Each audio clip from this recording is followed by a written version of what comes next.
الحمد لأهله والصلاة على أهلها أما بعد. قال النبي صلى الله عليه وسلم اتقوا الشح فإن الشح أهلك من كان قبلكم. رواه مسلم. د نبی کریم صلی الله علیه وسلم فرمان دی چې د شومتوب د بخل کېدو څخه ځان وساته، ځکه چې ستاسې مخکې خلک بخل هلاک کړي دي، یعنی د بخل د وجې څخه د شومتوب د وجې څخه په هلاکت رسېدلي. محترمینو، سخاوت یو داسې صفت دی چې زموږ کتابونه لیکي پر شیطان باندې فاسق سخی، فاسق وي، ګناهګار وي لیکن سخی وي، دا در هغه عابد پر شیطان باندې دروند دی چې هغه عبادت کوونکی وي لیکن بخیل وي، در هغه عابد پر شیطان باندې دغه فاسق سخی دروند دی. سخاوت یو داسې صفت دی چې دی سخاوت کوي، ګناهونه کوي، الله جل جلاله د سخاوت د وجې څخه دته د مرګ د مخه څخه د توبې توفیق ورکړي. د شیطان ټوله خواري او مهنت ضایع سو. او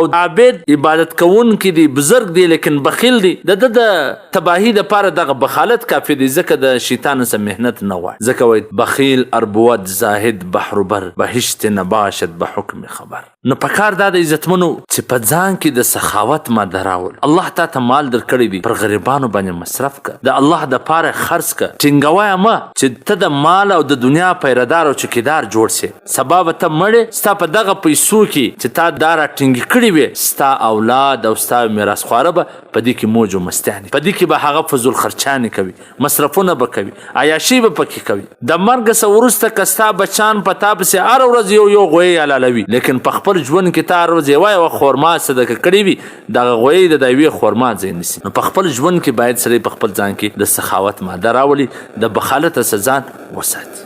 لیکن د نامه پر ځای باندې دومره فضول خرچانې کوو، بالکل بیا موږ ته دا خیال نه وي چې دا پیسې موږ چیرې مصرفوو، لیکن د حق پر ځای باندې بیا زموږ څه یې ورپې نه وي، بیا د دنیا بخالت ټوله موږ له راسي. نو د بخالت څخه باید ځان وساتو او په خپل ځان کې د سخاوت ماده پیدا کړي. والسلام. قدرمنو اوریدونکو، تاسو د محترم الحاج مولوي عبدالرحمن صمیم صاحب و سهارنی نبوي حدیث ته غوږ واست.